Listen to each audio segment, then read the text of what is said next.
એકાદશી થાય તો વ્રજ સુખ મળે. જોઈએ છે વ્રજ સુખ? હે, અવાજ બરોબર ન આવ્યો. જાવું છે વ્રજમાં?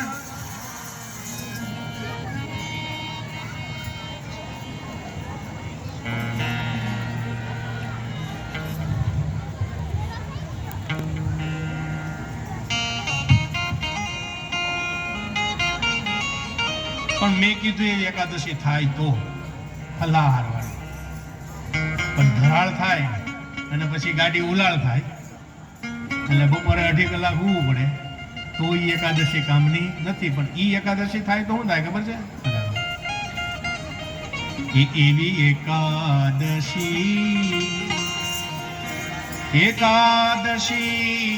કરીએ તો જસલોક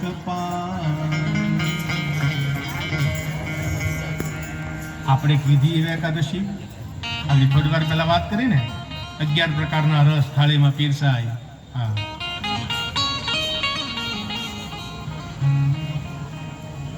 હા, એકાદશીનું ફલાર આવે છે. હા, આજ તો જલસા છે. હા,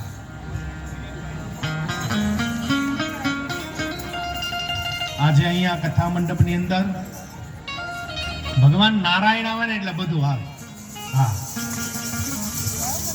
નારાયણ આવી જાય એટલે બધું આવી જાય. પછી કાંઈ ચિંતા આપણે કરવાની રહી નહીં. અમારે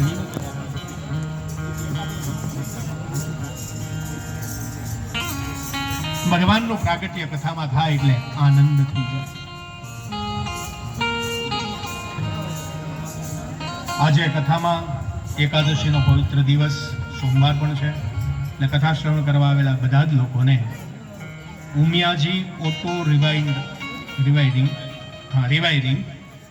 એમના એ કિરીટભાઈ પટેલ મન મંદિર 3માં જે રહી છે, એટલે આપણી સોસાયટીમાં રહી છે, એમને એમ થયું, પેલા રમેશભાઈને એમ થયું કે બહુ તાપ છે, તડકો છે, તો તડકામાં બધા કથા સાંભળે છે, તેને થોડાક ઠંડા કરવા માટે હું આઈસ્ક્રીમ આપું. એટલે કિરીટભાઈને એવું થયું હવે તો આઈસ્ક્રીમ ખાધોનો સમય ઘણો થયો, હવે વળી પાછી થોડીક ભૂખે લાગી છે, એકાદશી કરીને બધા આવ્યા છે એટલે થોડુંક ફલાહાર મળી જાય બધાને. એટલે ફલાહાર કિરીટભાઈ તરફથી જોરદાર તાળીઓથી એને વધાવી લઈએ. અને મેં કહેતો તો એમ નારાયણ આવી જાય એટલે શું થાય ખબર છે?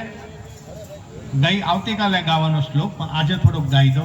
નંદસ આત્મજ ઉત્પન્ને જાતા લાદો મહામના.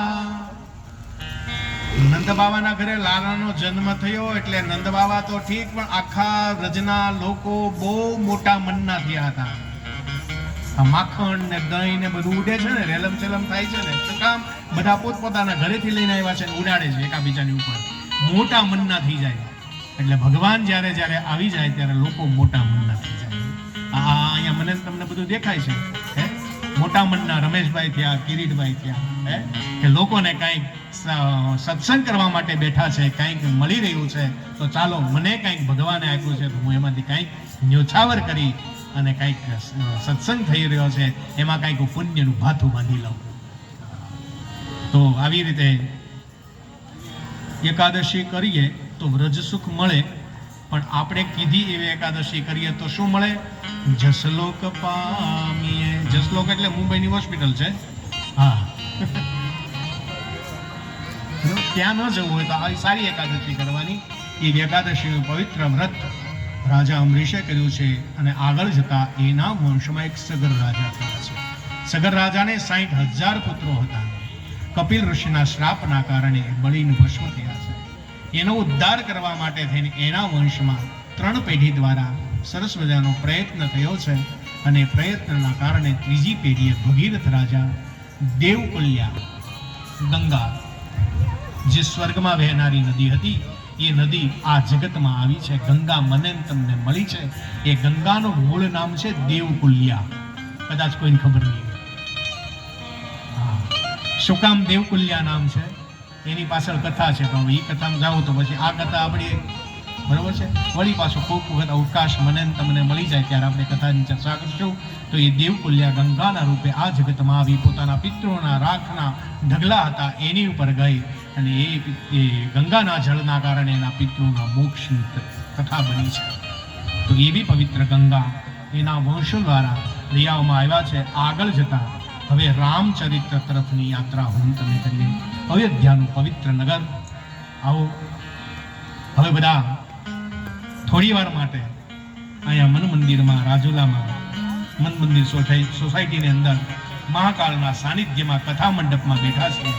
એ બધું જ ભૂલી જઈએ. હવે આંખને બંધ કરીએ. ચાલો બધા સરયુના કિનારે એ પવિત્ર અવધ નગરી, એ અવધ નગરીની અંદર